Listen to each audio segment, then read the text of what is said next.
مولاي صل وسلم دائما أبدا على حبيبك خير الخلق كلهم مولاي صل وسلم دائما. نحمده ونصلي على رسوله الكريم أما بعد. أعوذ بالله من الشيطان الرجيم. بسم الله الرحمن الرحيم. إن الله وملائكته يصلون على النبي يا أيها الذين آمنوا صلوا عليه وسلموا تسلیما. الحمدللہ ہماری آج کی کلاس بدر پہ ہے، اور جیسے کہ ہم بدر کے واقعے میں بدری اولا جس کے اندر ہم داخل ہو چکے ہیں، اور آپ صلی اللہ علیہ وآلہ وسلم 313 یا 17 صحابہ کو لے کے چل پڑے تھے ابو سفیان کے قافلے کو روکنے کے لیے. اور ہمارے یہ بدر کا جو سفر ہے یہ چند اور بھی قسطوں میں ہوگا. تو پچھلی جو ہماری سبق تھی وہ ہم لوگوں نے پڑھا تھا کہ قریش کے بارے میں، کہ قریش نے 1000 لشکر تیار کی، اور 1300 بھی اس میں جو ہے نا 1000 یا 1300 تک یہ لوگ تیار ہو گئے. لیکن جس وقت یہ جنگ کے لیے نکل رہے تھے، اب ان کو فکر کس چیز کی ہوئی؟ بنی بکر کے قبیلے کے، جن کے ساتھ ان کے تعلقات جو تھے وہ خراب تھے، ان کے ساتھ ان کی دشمنی چلی آ رہی تھی. جب قریش نے اب ارادہ کیا تو اس وقت اپنے تعلقات ان کو یاد آئے اور ارادہ بدلنے پہ یہ تیار ہو گئیں. یہ سوچنے لگے کہ ہم سب نکلیں، پیچھے سے بنی بکر نے حملہ کیا تو ہمارا سب کچھ تو ختم ہو جائے گا. لہٰذا انہوں نے اپنا ارادہ جو ہے یہ بدلنے کے لیے قریش جو تھے تیار ہو گئے. اتنے میں ابلیس لعین جو ہے وہ آ گیا سراقہ بن مالک کے اس میں شکل میں، سراقہ بن مالک کی شکل میں آ گیا. اور سراقہ بن مالک کے بارے میں ہم نے جس وقت آپ صلی اللہ علیہ وسلم ہجرت فرما رہے تھے، ہم لوگوں نے اس وقت اس کے بارے میں پڑھا تھا کہ سراقہ بن مالک نے آپ صلی اللہ علیہ وآلہ وسلم کا پیچھا کیا تھا. یہ واحد شخص تھا جو سفر ہجرت میں جس نے آپ صلی اللہ علیہ وآلہ وسلم کا پیچھا کیا اور پھر آپ سے ملاقات کی، اور اپنا ارادہ جو تھا وہ اس نے ترک کر دیا تھا. یہاں پر جو ہے بدر میں ہم 3 طرح کے گروہوں کا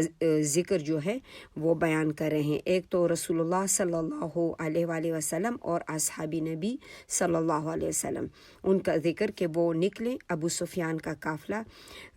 قریش کے بارے میں. اور تیسری جو گروہ ہے یہ بنی بکر قبیلہ ہے. اب ان کے بارے میں انہی 3 طرح سے لوگوں کی وہ جو ہے نا ہم پہ ذکر ہے. اچھا، بنی بکر کے بارے میں، ان کی دشمنی کے بارے میں ہماری پچھلی کلاس تھی. اگر آپ بھول گئے ہیں تو کلاس ریکارڈنگ پہ ہیں، وہ آپ پوری دیکھ لیجئے تاکہ آپ کو یاد آ جائے ان کے دشمنی کے وجوہات. اب یہ ابلیس لعین جو ہے یہ سراقہ بن مالک جو ہے نا اسی کے شکل میں آ گیا. سوال یہ پیدا ہوتا ہے کہ سراقہ بن مالک کے شکل میں کیوں آ گیا؟ سراقہ بن مالک کے شکل میں ابلیس جو ہے لعین اسی لیے آ گیا. یہ سراقہ بن مالک تو نہیں تھا، وہ تو رضی اللہ عنہ اللہ رب العالمین نے فتح مکہ کے بعد اس کو جو ہے نا اسلام لانے کی توفیق عطا فرما دی اور وہ مسلمان ہو گیا. لیکن ابلیس لعین جو تھا یہ اس کے شکل میں اسی لیے آ گیا کہ سراقہ بن مالک جو تھا یہ یعنی مدلجی کے شکل میں جو یہ نمودار ہوا، یہ بنو کنعانہ کے جو بہت بڑے سربراہ سرداروں میں سے تھا. اور بنی بکر جو تھے یہ بنو کنعانہ کا ہی ایک شاخ تھا، جیسے کہ قریش کے بنو مخزوم اور پھر جو ہے اس میں بنو ہاشم، اس طرح قبیلے تھے. تو یہ جو بنی کنعانہ ہے اسی کا شاخ تھا بنی بکر. اب سراقہ کے شکل میں یہ آ گیا اور اس نے جو ہے آ کر ان لوگوں کو کہا کہ تم اس کی فکر نہ کرو، بنی بکر کی فکر نہ کرو، بنی بکر جو ہے اس کے لیے تو اس کی ذمہ داری میرے اوپر ہے، اس کی ذمہ داری تو میں لیتا ہوں، ان کے بارے میں تم پریشان نہ ہو، بلکہ میدانی جنگ میں بھی میں آ کے تمہارے ساتھ اپنے لوگوں کے لے کر مدد کے لیے بھی حاضر رہوں گا، کیونکہ شیطان جو لعین ہے اب یہ نہیں چاہتا تھا کہ قریش کسی طرح سے بھی پیچھے ہٹ جائیں۔ اس کے ابلیس کے بارے میں جو ہے یعنی یہ کب رویا، یہ کن کن موقعوں پر یہ رویا؟ پہلے موقع پہ یہ رویا تھا جب اللہ رب العالمین نے اس کو لعین کر دیا، اس پر لعن کر دی، اور اس کو جو ہے جب اللہ تعالیٰ سے یعنی اللہ رب العالمین نے جب اسے کہا کہ وَإِذْ قَالَ رَبُّكَ لِلْمَلَائِكَةِ إِنِّي جَاعِلُكَ فِي الْأَرْضِ خلیفہ، اور وہاں پر پھر اللہ رب العالمین نے سب کو سجدہ کرنے کے لیے کہا، لیکن جو ہے ابلیس نے سجدہ نہیں کیا، ابلیس نے سجدہ نہیں کیا۔ کیوں؟ اللہ اس نے کیا ابا و استکبرا، کہ اپنے آپ کو اس نے بڑا سمجھا اور اس نے تکبر کیا، بڑا سمجھا، تکبر کیا، اور کہنے لگا کہ میں جو ہے میں تو آگ سے بنا ہوا ہوں اور آدم علیہ السلام جو ہے وہ مٹی سے بنا ہوا ہے۔ تو بات جو ہے یہ تو اس چیز کی نہیں ہے کہ کس چیز میں زیادہ پار ہے، یہاں پر معاملہ جو اللہ تعالیٰ کی کریشن کا ہے وہ اللہ رب العالمین کے حکم کا ہے، اور ملائکہ تو جھک گئے اللہ کے حکم پر، لیکن یہ ضد پہ جو تھا دھرا رہا کہ نہیں، اور اللہ رب العالمین نے جب اس پر لعن کی اور یہ ابلیس بن گیا، بجائے اس کے کہ آسمانوں میں اس کی بڑی وہ تھی، مطلب ایک عزت تھی، کیونکہ یہ جو تھا جیسے کہ معارف القرآن میں جو ہے مفتی اعظم شفیع عثمانی رحمۃ اللہ علیہ فرماتے ہیں، انہوں نے ایک جگہ پہ لکھے معارف القرآن میں کہ ابلیس جو تھا یہ اس میں یعنی 4 عین تھے لیکن 5واں عین نہیں تھا۔ پہلا عین جو تھا اس میں وہ تھا کہ یہ عالم تھا، ظاہر ہے جو اللہ رب العالمین کی اتنی جو ہے اس کو قربت حاصل تھی، اور دوسرا کیا تھا کہ یہ عالم تھا، اور دوسرا یہ عابد تھا، اس نے جو ہے عبادتیں بھی بہت کی تھیں، یہ عالم بھی تھا اور یہ جو ہے عابد بھی تھا اور یہ عارف بھی تھا،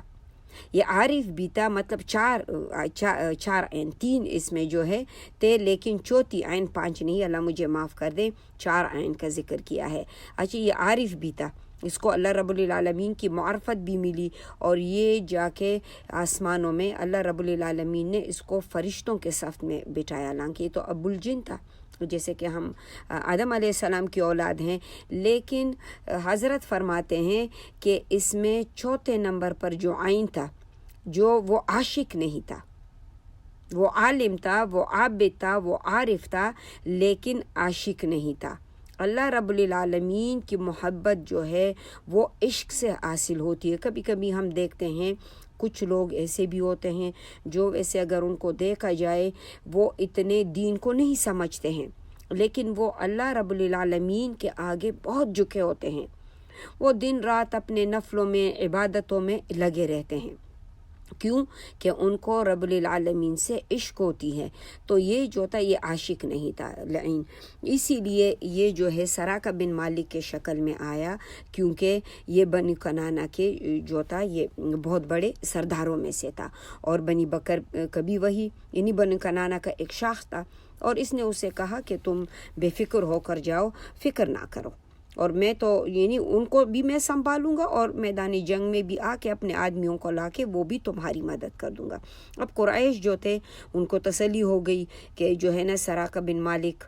ہمیں جو ہے ذمہ داری دے رہے ہیں، تو ہمیں تو پھر فکر کی بات ہی نہیں ہے، اور وہ لوگ وہاں سے روانہ ہو گئے۔ اب رسول اللہ صلی اللہ علیہ وآلہ وسلم اپنے صحابہ کے ساتھ رمضان کی چند راتیں گزارنے کے بعد، یہ جو ہے نا 8 دن گزارنے کے بعد، پیر کے دن جو ہے آپ صلی اللہ علیہ وآلہ وسلم نے ام مکتوم رضی اللہ عنہ کو یعنی جو ہے وہ اس کے حوالے یعنی نماز پڑھانے کے لیے مدینہ طیبہ میں مقرر کر دیا۔ اور جو مکتوم جو تھے یہ بنی عامر بن لؤی میں سے تھے. اور جب روحا کے مقام پر آپ صلی اللہ علیہ وآلہ وسلم پہنچے، عبداللہ ابن مکتوم رضی اللہ عنہ جو ہے یہ ایک نبینہ صحابی تھے، اور بہت زیادہ مواقعوں پہ رسول اللہ صلی اللہ علیہ وآلہ وسلم ان کو مدینہ طیبہ کا جو ہے یعنی عامل بنا کر اور امامت ان کے سپرد کر کے چلے جاتے تھے. یعنی آپ صلی اللہ علیہ وآلہ وسلم نے کبھی بھی اس کے ایک ہینڈیکیپ ہونے کے، جیسے کہ اس کے اندر جو کمی تھی نبینہ ہونے کی، اس کے بنا پر یعنی اس کو نہیں جج کیا تھا. اور جو ہے عبداللہ بن ابن مکتوم کو پہلے عامل مقرر کیا. پھر جب روحا کے مقام پر پہنچے تو وہاں پہنچ کر آپ صلی اللہ علیہ وآلہ وسلم نے ابو لبابہ رضی اللہ عنہ کو واپس بھیجا، مدینہ کا عامل اس کو مقرر فرمایا. اور رسول اللہ صلی اللہ علیہ وآلہ وسلم کے سامنے 2 پرچم تھے. اس میں سے ایک تو علی بن ابی طالب کے ساتھ تھا جس کا نام عقاب تھا، اور دوسرا انصار کے ساتھ تھا. اور رسول اللہ صلی اللہ علیہ وآلہ وسلم کے پاس 70 اونٹ تھے جس پہ انہیں باری باری اصحاب رسول صلی اللہ علیہ وآلہ وسلم بیٹھتے تھے. رسول اللہ صلی اللہ علیہ وآلہ وسلم علی بن ابی طالب اور مرثد بن مرثد جو تھے یہ ایک اونٹ پر تھے، حمزہ رضی اللہ عنہ بن عبد المطلب. اور اس طرح سے ایک اون پر جو تھے جیسے ابو بکر صدیق رضی اللہ عنہ، عمر رضی اللہ عنہ، عبد الرحمن بن عوف رضی اللہ عنہ، وہ ایک اون تھا ان کے لیے، اور باری باری یعنی 3 لوگ جو ہے وہ ایک اون کو شیئر کرتے تھے. آپ صلی اللہ علیہ وآلہ وسلم مدینہ طیبہ کے پہاڑوں سے نکل کر یعنی روانہ ہو گئے یہاں تک کہ آپ صلی اللہ علیہ وآلہ وسلم جو ہے وہ مقام روحا پر پہنچے. اب وہاں پہنچنے کے بعد آپ صلی اللہ علیہ وسلم نے سفرات کی جو ہے تنگ گٹائی جو ہے وہاں گئے اور ان کے درمیان میں سے گزرے، اور پھر وہاں سے گزر کے آپ صلی اللہ علیہ وسلم جو ہے وہ بدر کی جانب یعنی روانہ ہو گئے. اور ابو سفیان بن حرب جو تھے وہ بھی اس کے قافلے کی خبر اسی جگہ پر تھی کہ وہ اسی علاقے میں آ کر، کیونکہ اس نے کوچ فرمائے، اس نے کوچ اسی علاقے میں وہ کوچ کرنے والا ہے ابو سفیان. اور وہاں پہنچ کر آپ صلی اللہ علیہ وسلم کو یہ اطلاع ملی کہ آپ جو ہے قریش اپنے قافلے کی حفاظت کے لیے نکل پڑے ہیں. اب یہاں پہنچ کے رسول اللہ صلی اللہ علیہ وسلم تو ابو سفیان کے پیچھے جو ہے گئے. اب بدر کے مقام پر پہنچے کیونکہ اطلاع کے مطابق اسی راستے سے ابو سفیان نے گزرنا تھا. لیکن جب وہاں پر آپ صلی اللہ علیہ وآلہ وسلم پہنچے تو پھر آپ صلی اللہ علیہ وسلم کو اس بات کی اطلاع ملی کہ قریش اپنے قافلے کی حفاظت کے لیے نکل پڑے ہیں.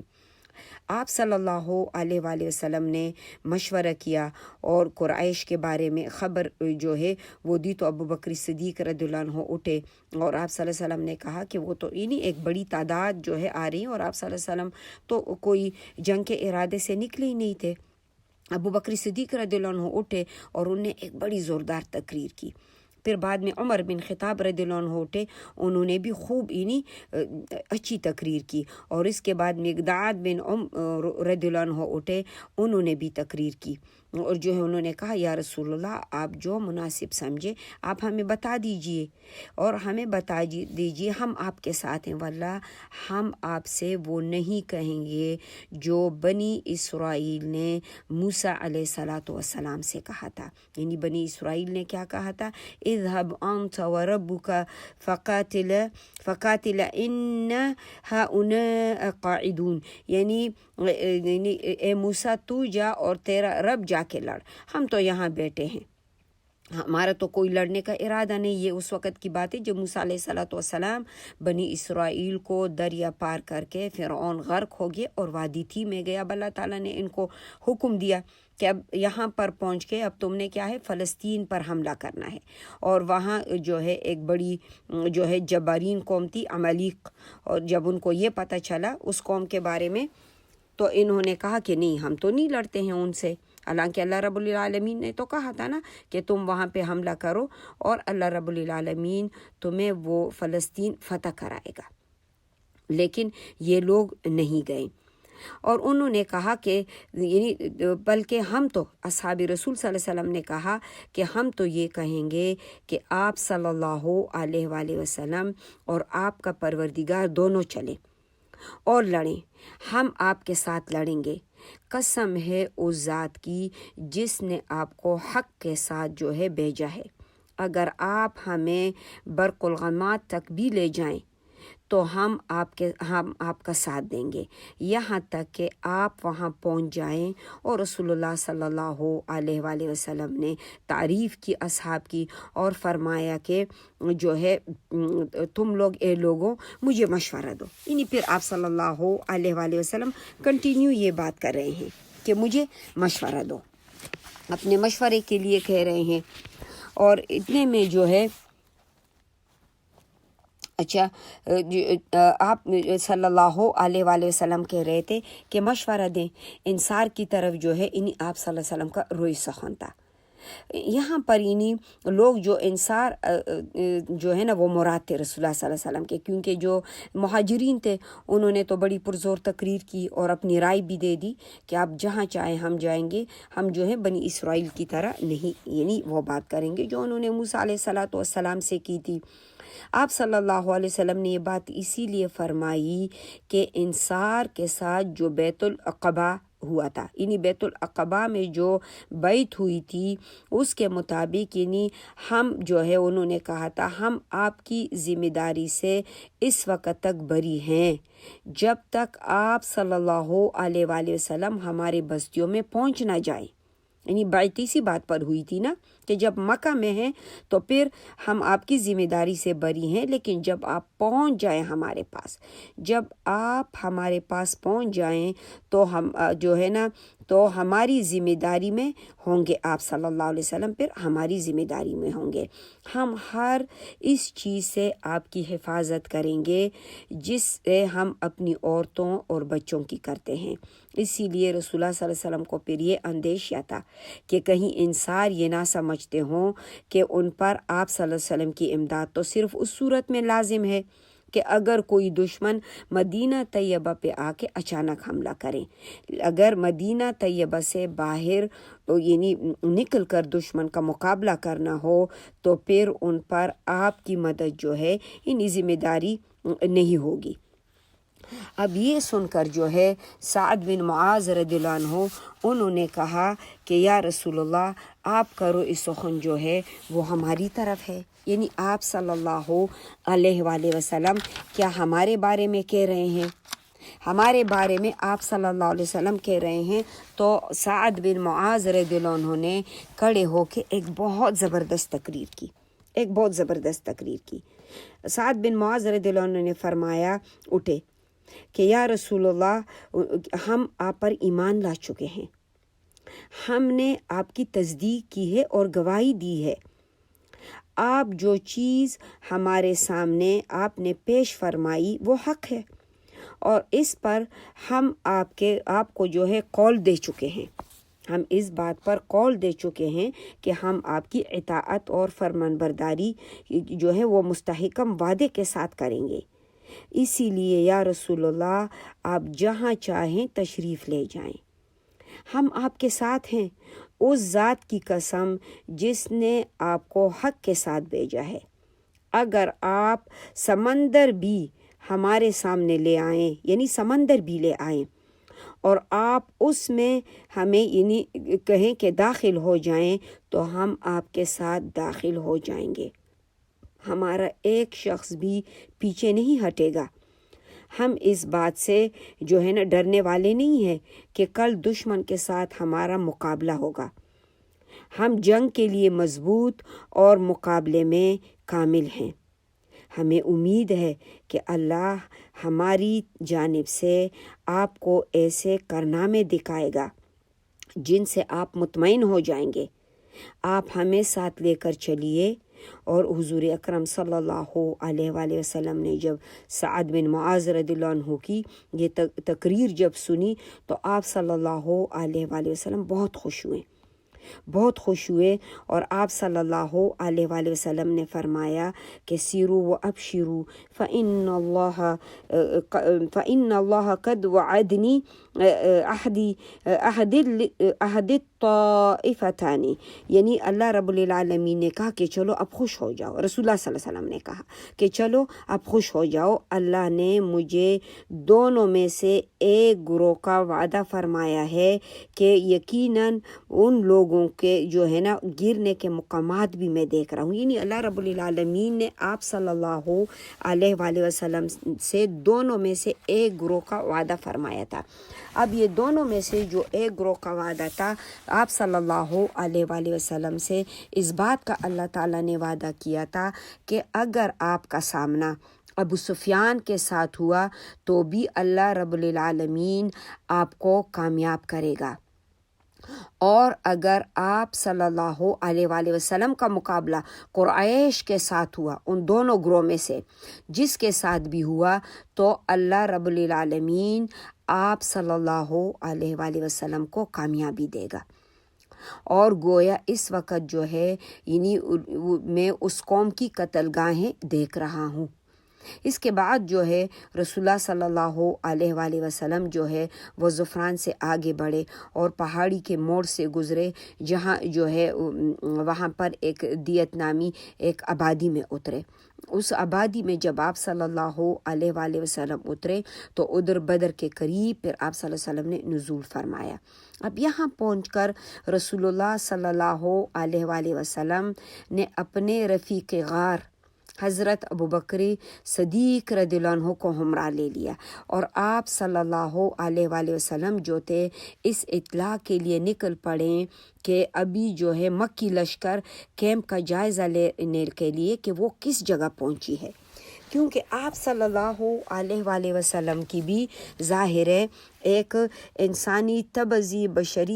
بشر کا جو تقاضا تھا، اس وقت پریشانی کا یہ عالم تھا کہ آپ خود جو ہے اطلاع اور خبر لینے کے لیے اپنے رفیق غار جو ہے ابوبکر صدیق رضی اللہ عنہ کو لے کے خود نکل گئے تاکہ یہ اندازہ لگائیں۔ ویسے تو آپ صلی اللہ علیہ وآلہ وسلم جنگوں میں یا جو غزوات ہوئے اصحاب کو بھیجتے تھے کہ وہ اطلاع لے کر آئے، لیکن آپ صلی اللہ علیہ وسلم خود نکلے۔ اب ابھی جو ہے اطلاع کے لیے جب نکل پڑے، ابھی دور ہی سے جو ہے مکے کی جو لشکر کی کیمپ کا جائزہ لے رہے تھے کہ ایک بوڑھا جو ہے وہ عرب کا ایک بوڑھا مل گیا۔ رسول اللہ صلی اللہ علیہ وآلہ وسلم نے اس سے قریش کے بارے میں اور رسول اللہ صلی اللہ علیہ وسلم کے اصحاب کے بارے میں حال دریافت کیا کہ دونوں لشکروں کے متعلق پوچھنے کا مقصد یہ تھا کہ آپ صلی اللہ علیہ وسلم کی شخصیت جو ہے اس پہ پردے میں پڑے رہیں، تاکہ آپ صلی اللہ علیہ وسلم کے بارے میں اس کو پتہ نہ چلے کہ آپ کون ہیں۔ اب جو ہے کیونکہ جو عرب لوگ تھے، پہلے بھی اس طرح سے میں نے ایک واقعہ بتایا تھا کہ یہ بہت ایکسپرٹ تھے، اور یہ جو ہے نا باتوں کو بتانے میں کہ کوئی شخص کس دن کس جگہ سے نکلا ہے، اگر فلاں دن فلانا بندہ مدینہ طیبہ سے نکلا ہے اور اس کو نکلے ہوئے آج تیسرا دن ہے تو وہ شخص اب اس مقام پر وہ موجود ہوگا۔ اچھا، اب یہ جو ہے یہ بوڑھے نے، جو بوڑھا عرب تھا، اس نے رسول اللہ صلی اللہ علیہ وسلم سے کہا کہ میں تمہیں جو ہے دونوں لشکروں میں سے یعنی کہ ان کے پڑاؤ کس کس جگہ ہے نا، آپ صلی اللہ علیہ وسلم نے یہ کویسچن کیا کہ تمہارے اندازے کے مطابق۔ اب بوڑھے آدمی نے کہا کہ پہلے تم مجھے یہ تو نہیں بتاؤ گے کہ تمہارا تعلق کس قوم میں سے ہے، تو میں بھی تمہیں نہیں بتاؤں گا کہ وہ دونوں لشکر جو ہے اس وقت کس کس جگہ پر ہیں۔ اس پر جو ہے جب آپ ہمیں بتاؤ گے تو میں بھی تمہیں بتا دوں گا کہ وہ لشکر جو ہے اب کس جگہ پر ہیں۔ اس پر رسول اللہ صلی اللہ علیہ وآلہ وسلم نے اسے کہا کہ ٹھیک ہے، آپ پہلے بتا دیجئے، پھر بعد میں بھی تمہیں بتا دوں گا کہ جو ہے نا ہم کون ہیں۔ اب رسول اللہ صلی اللہ علیہ وسلم اب جب وہ بوڑھا کہتا ہے کہ میرے معلومات، جو مجھے معلومات ہے کہ محمد صلی اللہ علیہ وسلم اور اس کے ساتھی فلان روز جو ہے نکلے ہیں مدینہ طیبہ سے، اگر بتانے والے نے مجھے صحیح بتایا ہے تو آج وہ لوگ فلان جگہ ہوں گے، یعنی ٹھیک اس جگہ کی نشاندہی کی جہاں اس وقت جو ہے مدینہ طیبہ کا لشکر تھا، ایگزیکٹلی وہی جگہ بتا دی۔ اور پھر کہتا ہے کہ مجھے یہ بھی معلوم ہوا ہے کہ قریش جو ہے فلان دن نکلے ہیں، اگر مجھے خبر دینے والے نے صحیح خبر دی ہے، یعنی اس کی خبر صحیح ہے، تو آج فلان جگہ پر وہ لوگ ہوں گے، اور ٹھیک اسی جگہ کا نام لیا کہ اس وقت جو ہے جس وقت مکے کا لشکر جس جگہ پہ رکا ہوا تھا۔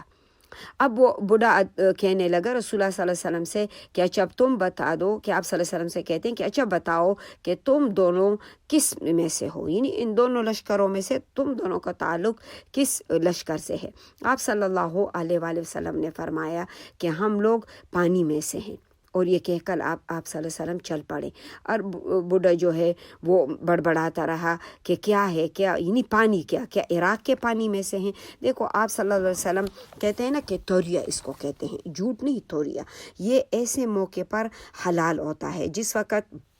ہجرت ہو رہی تھی۔ جب ہجرت ہو رہی تھی، ابو بکر صدیق رضی اللہ عنہ پیچھے تھے، اور آپ صلی اللہ علیہ وسلم اونٹ پہ جو ہے نا اس کو آگے بٹھایا تھا۔ اب جو راستے میں کوئی آدمی آیا، اس نے پوچھا آپ صلی اللہ علیہ وسلم کے بارے میں، یہ کون ہے؟ تو اس وقت بھی حضرت ابوبکر صدیق رضی اللہ عنہ نے یہی الفاظ استعمال کیے تھے نا کہ یہ مجھے راستہ بتانے والا ہے۔ ظاہر ہے وہ ابوبکر صدیق رضی اللہ عنہ کا مطلب کیا تھا کہ ہدایت کا راستہ بتانے والا۔ اور آپ صلی اللہ علیہ وآلہ وسلم نے کہا کہ ہم پانی میں سے، ظاہر ہے انسان کا وجود، اس کا بنیاد جس نطفے سے رکھا گیا ہے وہ پانی سے ہی رکھا گیا ہے۔ تو آپ صلی اللہ علیہ وآلہ وسلم جو ہے یہ کہہ کر چل پڑے۔ اب اس روز جو ہے شام کو آپ صلی اللہ علیہ وآلہ وسلم نے کیا کیا کہ دشمن کا پتہ لگانے کے لیے نئے سرے سے ایک جاسوسی دستہ روانہ فرمایا۔ اب اس کارروائی کے لیے مہاجرین کے جو تھے 3 قائد، یعنی علی بن ابی طالب اور زبیر بن عوام رضی اللہ عنہ، سعد بن ابی وقاص رضی اللہ عنہ، اب ان کو جو ہے نا روانہ کیا۔ یہ لوگ سیدھا بدر کے چشمے پر پہنچے۔ وہاں ان کو 2 غلام جو تھے وہ نظر آئے، وہ مکے کے 2 غلام نظر آئے جو پانی بھر رہے تھے۔ یہ بھی پانی، اب یہ جو ہے 3 اصحاب ان کو گرفتار کر لیا، ان دونوں غلاموں کو لے آئے۔ اس وقت رسول اللہ صلی اللہ علیہ وسلم کی خدمت میں جب حاضر کیا تو آپ صلی اللہ علیہ وسلم نماز پڑھ رہے تھے۔ صحابہ نے ان دونوں سے حالات دریافت کیے نا، کہ تو انہوں نے کہا کہ ہم تو قریش کے سقے، یعنی ان کو پانی لانے والے لوگ ہیں، اور انہوں نے ہمیں پانی بھرنے کے لیے بھیجا ہے، تو لہٰذا ہم پانی لے کے جا رہے ہیں۔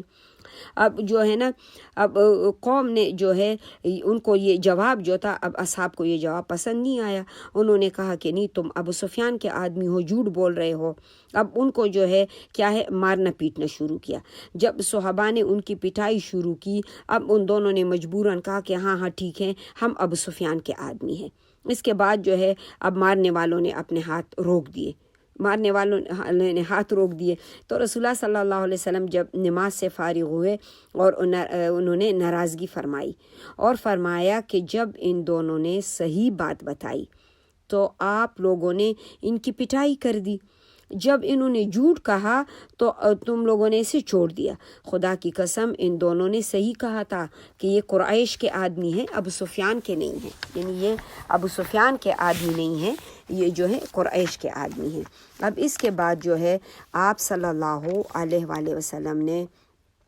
ان دونوں غلاموں سے کہا کہ اچھا ٹھیک ہے۔ ان دونوں غلاموں سے پوچھا کہ اب بتاؤ کہ تم کون ہو، یعنی مجھے قریش کے متعلق بتا دو۔ اور انہوں نے کہا کہ وہ جو ٹیلہ ہے جو وادی کے آخری دہانے پر دکھائی دے رہا ہے، قریش اس کے پیچھے ہیں۔ آپ صلی اللہ علیہ وسلم نے دریافت کر کے ان سے کہا کہ کتنے لوگ ہیں؟ انہوں نے کہا کہ بہت سارے ہیں۔ آپ صلی اللہ علیہ وسلم نے پوچھا کہ تعداد کتنی ہے؟ انہوں نے کہا کہ تعداد تو ہمیں معلوم نہیں، کہ یعنی ایگزیکٹلی تعداد کتنی ہے یہ تعداد ہمیں معلوم نہیں ہے۔ اور پھر آپ صلی اللہ علیہ وآلہ وسلم نے پوچھا کہ اچھا ٹھیک ہے، اگر تعداد معلوم نہیں ہے تو یہ بتائیں کہ روزانہ کتنے اونٹ یہ ذبح کرتے ہیں؟ انہوں نے کہا کہ 1000 کے درمیان ہے۔ آپ صلی اللہ علیہ وآلہ وسلم نے پوچھا کہ اچھا ان کے اندر جو ان کے معززین ہیں وہ کون کون ہیں؟ اس پر انہوں نے کہا کہ ربیعہ کے دونوں بیٹے عتبہ اور شیبہ بن ربیعہ، ابو جنتری بن حشام اور حکیم بن حزام، نوفہ بن خلید، حارث بن عامر اور طعیمہ بن عدی اور نظر بن حارث، زعمہ بن اسود، ابو جہل بن حشام، امیہ بن خلف، اور مزید لوگوں کے نام گنوائے۔ تو رسول اللہ صلی اللہ علیہ وسلم نے اصحاب کی طرف متوجہ ہو کر فرمایا کہ جو ہے مکے نے اپنے جگر کے ٹکڑوں کو تمہارے پاس لا کر کیا ہے ڈال دیا ہے۔ ڈال دی ہے، اور اللہ رب الجلیل نے اسی رات جو ہے بارش بھی نازل فرمائی جو مشرکین پر بڑی موسلادھار برشی اور جو ہے اور ان کی جو ہے وہ کیا ہے آگے آنے میں رکاوٹ بن گئی، اور مسلمانوں پر جیسے پوار بن کر وہ برس پڑی اور انہیں پاک کر دیا، ان کے اندر سے جو مطلب بزدلی تھی، جو وسوسہ تھا، کیونکہ کچھ اصحاب جو تھے رسول اللہ صلی اللہ علیہ وسلم سے تقاضا یہ کر رہے تھے، ظاہر ہے اصحاب نبی تھے اور وہ تو رسول اللہ صلی اللہ علیہ وسلم پر قربان ہو رہے تھے، لیکن وہ یہ کہہ رہے تھے کہ یا رسول اللہ ہمارے پاس تو کچھ بھی نہیں ہے،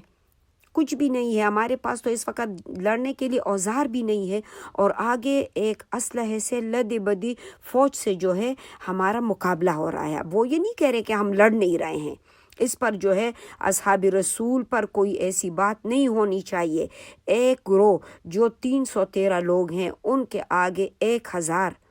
اسلحے سے بری ایک جماعت ہے، تو ایک انسان کے اندر طبعی خوف تو آتا ہے، جبکہ ان کے پاس تو اوزار بھی نہیں ہیں، 2 گھوڑے ہیں اور جو ہے 60 اونٹ ہیں، کوئی 17 کے قریب تلواریں ہیں، اور آپ صلی اللہ علیہ وآلہ وسلم کے ساتھ پھر بھی یہ اللہ رب العالمین نے ان کے اندر اس بارش کے ذریعے وہ خوف جو تھی وہ بھی اللہ رب العالمین نے ہٹا دی، اور ان کے قدم جو ہے مضبوط ہو گئے، اور ان کے لیے ماحول ایک خوشگوار ہو گیا، ان کے دل جو تھے وہ مضبوط ہو گئے۔ اس کے بعد رسول اللہ صلی اللہ علیہ وآلہ وسلم نے اپنے لشکر کو جو ہے حرکت دی اور بدر کے جو ہے چشمے پر پہنچے۔ جب یہاں پر پہنچے تو مشرکین جو تھے تاکہ اس پر مسلط نہ ہو، پانی کے اوپر جو ہے مشرکین کا قبضہ نہ ہو، آپ صلی اللہ علیہ وسلم جب بدر کے قریب ترین چشمے پر پہنچے تو اس موقع پر حباب بن منذر رضی اللہ عنہ جو تھے انہوں نے ایک ماہر فوجی کی حیثیت سے دریافت کیا کہ یا رسول اللہ اس مقام پر آپ اس مقام پر اللہ کے حکم سے آپ یہاں پر آئے ہیں، یا جو ہے اگر آپ صلی اللہ علیہ وسلم کہ کوئی اللہ کا حکم ہے تو ہمارے لیے یا اس جگہ سے آگے پیچھے ہٹنے کی کوئی گنجائش نہیں ہے۔ آپ صلی اللہ علیہ وسلم نے فرمایا یا یہ آپ کی رائے ہے یا اللہ کا حکم ہے، ہمیں یہاں آگے پیچھے جو ہے ہٹنے کی اس مقام سے کوئی گنجائش نہیں ہے۔ آپ صلی اللہ علیہ وسلم نے فرمایا کہ نہیں، ایسا نہیں ہے، یہ ایک جنگی جو ہے نا حکمت عملی ہے، اسی کے طور پر یہی میں نے اختیار فرمایا ہے۔ تو یہ پھر جو ہے حباب بن منذر رضی اللہ عنہ نے فرمایا کہ اگر یہ محض جنگی حکمت عملی کے طور پر ہے تو انہوں نے کہا کہ یہ جگہ مناسب نہیں ہے، آپ صلی اللہ علیہ وآلہ وسلم آگے تشریف لے چلیں اور قریش کے سب سے قریب جو چشمہ ہو اس پر ہم پڑاؤ ڈالیں تاکہ باقی چشمے جو ہیں وہ بھی ہمارے قبضے میں آ جائیں، اور ہاؤس سے ہم پانی بھریں گے اور قریش سے ہم خوب جنگ کریں گے، اور پانی جو ہے ہم پانی پیتے جائیں گے، اور قریش جو ہے ان کو پانی نہیں ملے گا، ان کو پانی لینے میں کیا ہے دشواری ہو جائے گی۔ آپ صلی اللہ علیہ وآلہ وسلم نے ان کے مشورے کو جو ہے آپ صلی اللہ علیہ وسلم نے پسند فرمایا، آپ صلی اللہ علیہ وسلم نے فرمایا کہ یہ ٹھیک مشورہ ہے، اور اس کے بعد جو ہے آپ صلی اللہ علیہ وآلہ وسلم لشکر سمیت اٹھے۔ یہ کوئی آدھی رات گئے جو ہے دشمن کے قریب ترین چشمے پر جا کر، اور وہیں پر جو ہے حوض بنا لیا، اور وہاں پر آپ صلی اللہ علیہ وآلہ وسلم نے جو ہے یعنی پڑاؤ ڈال دیا۔ آپ صلی اللہ علیہ وسلم نے ادھر پڑاؤ ڈال دیا، اور ادھر جو تھا ابو سفیان کا قافلہ جو تھا، کیونکہ یہ ساری جو جنگ جو تھی یہ تو ظاہر ہے ابو سفیان کے جو ہے قافلے کی وجہ سے تھی۔ اب ابو سفیان جو ہے یہ چلتے چلتے جو ہے اپنے قافلے کے ساتھ یہ بدر پر پہنچا۔ اب ابو سفیان ایک بڑا شاطر اور ہوشیار آدمی تھا، اب وہ احتیاط کے ساتھ جو ہے قافلے کے ساتھ بڑھ آیا۔ یہاں پر آ کر جو ہے اس نے پانی کے پاس اتر کر جو ہے وہ ایک اس میں سے جو آدمی تھا ان کا مجدی بن عمرو، اس سے پوچھا کہ جو ہے نا کیا تم نے کسی کی آہٹ سنی ہے؟ اس نے جواب دیا کہ نہیں، میں نے تو ایسا نہیں دیکھا ہے سوائے 2 اجنبی لوگوں کو، کہ 2 اجنبی لوگ تھے، کیونکہ ابو سفیان کو تو پتہ چل چکا تھا کہ آپ صلی اللہ علیہ وسلم اس کے پیچھا کرنے کے لیے نکلے ہیں۔ وہ ہم پہلے ہی جو ہے پچھلے کلاس میں ہم نے پڑھا تھا جس طرح سے اس نے خبر پھر بھیجی قریش کے پاس. اب اس نے کہا کہ نہیں، میں تو 2 سوار جو تھے جو اس ٹیلے کے پاس جو ہے اونٹ بٹھا کر اور یہاں پانی بھرنے آئے تھے اور اپنے مشق بھر کر وہ چلے گئے. اب ابو سفیان جو تھا وہ فوراً گیا. اس نے وہ جگہ دیکھی جہاں پر انہوں نے اونٹ جو ہے بٹھائے تھے. اب اونٹ کے جو مینگنیاں تھیں وہ اس نے توڑ کر اس کے اندر سے جو تھی وہ کھجوروں کی گٹلیاں نکلی. تو اس نے کہا یہ تو یثرب کا چارہ ہے، کیونکہ مکے میں تو اتنی کھجوریں نہیں تھی کہ ان کی گٹلیاں جو تھے اتنا چارہ نکلے جو وہ اپنے اونٹوں کو کھلائے. اس نے کہا یہ اس قدر کھجورے تو یثرب والوں کے پاس ہے، یعنی مدینہ طیبہ والوں کے پاس ہے. اور ابو سفیان نے کیا کیا، اس کے جو ہے وہ تیزی سے اپنے ساتھیوں کو لے کے اس نے اپنا راستہ بدل کر ساحل کی طرف چلا گیا اور بدر کو بائیں جانب چھوڑتا ہوا اور وہ بہت تیزی کے ساتھ وہاں سے روانہ ہو گیا. اب وہ جو ہے ابو سفیان کا قافلہ تو بچ کے نکل گیا. جب ابو سفیان کا قافلہ بچ کے نکل گیا اور وہ مکہ پہنچ گیا، اس نے ایک جو ہے سوار کو بھیجا اور لوگوں کو پیغام بھجوا دیا کہ تم لوگ جو ہے اب واپس آ جاؤ، کیونکہ ہم جو ہے انہیں بحفاظت پہنچ گئے ہیں. ابو سفیان کا یعنی یہ قافلہ جو ہے سامان کے ساتھ پہنچا ہے، اسی لیے اب تم لوگ واپس آ جاؤ. لیکن اب ابو جہل بن ہشام جو ہے اس نے ضد کی کہ نہیں یہ تو ہو ہی نہیں سکتا کہ ہم واپس جائیں. جب تک بدر نہ پہنچ جائیں واپس ہم نہیں جائیں گے، کیونکہ بدر جو ہے عرب کے میلوں میں سے ایک میلہ تھا جو ہر سال جو ہے وہ وہاں پر ایک میلہ لگتا تھا. اور پھر مطلب وہاں کنواں تھا جو اس ایک آدمی بدر کے نام سے تھا، تو اس کی وجہ سے یہ بدر مشہور ہو گیا. ابھی تو ایک بہت بڑا شہر ہے. ہر سال پہلے وہاں پہ ایک میلہ لگتا تھا. اس نے کہا نہیں، ہم تو 3 دن 3 راتیں وہاں رہیں گے، جانور ذبح کریں گے، ہم کھانے کھائیں گے، شراب پلائیں گے، گانے والیاں جو ہیں وہ ہمارے ساتھ ہوں گی اور عرب میں ہماری شہرت ہوگی، یعنی ہماری وکٹری قائم ہوگی. ہمارے جانے جو ہے یعنی پھر ہماری جو ہے وہ عورتیں یعنی دبلے بجائیں گی اور ہم پورے عربوں پر کیا ہے اپنا روب بٹھائیں گے. ہم نے تو نہیں جانا ہے. اب ان میں سے جو تھا اخنس بن شریک جو تھا یہ بنو زہرہ کا حلیف تھا. اب بنو زہرہ کا حلیف تھا. اس نے کہا کہ جیسے خدا نے تو تمہارے مال بچا لیے، اور بنو مخزوم سے کہا، بنو مخزوم بن نوفل جو ہے وہ بھی حفاظت سے آ گیا ہے، تو لہٰذا چاہے تم لوگ ہمیں بزدل کہو، کچھ بھی کہو، ہم نے جو ہے ہمیں تو جو ہے رسول اللہ صلی اللہ علیہ وسلم اور ان لوگوں سے لڑنے کی ضرورت نہیں ہے. اور وہ اپنے لوگوں کو لے کے یعنی وہ چلا گیا اور بنی عاد بن کعب کے علاوہ اب قریش کی کوئی اور ایسی شاخ نہیں تھی جو اس وقت نکلی ہوئی نہیں تھی. اور ان میں سے جو تھے طالب بن ابی طالب بھی ان کے ساتھ تھے، کیونکہ قریش نے ہاشم جو تھے ان کو زبردستی روانہ کیا تھا کہ تم لوگوں کی بڑی محبتیں ہیں رسول اللہ صلی اللہ علیہ وسلم اور ان کے ساتھیوں کے ساتھ، ان کو زبردستی روانہ کیا تھا. لیکن طالب بن ابی طالب جو تھے، جب اس نے یہ کہا کہ تمہیں محمد صلی اللہ علیہ وسلم سے بہت الفت ہے، اب یہ سن کر طالب جو ہے یہ مکہ واپس آ گئیں اور پھر جو ہے یعنی اس طرح سے اشعار بھی اس نے کہیں آپ صلی اللہ علیہ وسلم کے محبت میں، اور یہ واپس آ گئیں. تو انشاءاللہ جو ہے اللہ رب العالمین کی اذن سے اب آگے جو ہے بدر کا تیسرا جو ہمارے تیسری نمبر پہ کلاس ہوگی انشاءاللہ، پھر اس میں آپ کے ساتھ حاضر ہوں گے اور انشاءاللہ اس واقعے کو ہم آگے تک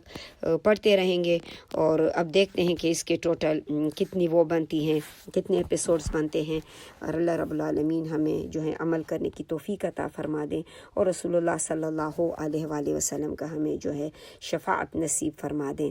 جب تک کے لیے اب میں اجازت چاہتی ہوں، اگلی کلاس میں ملاقات ہوتی ہے. السلام علیکم ورحمۃ اللہ وبرکاتہ.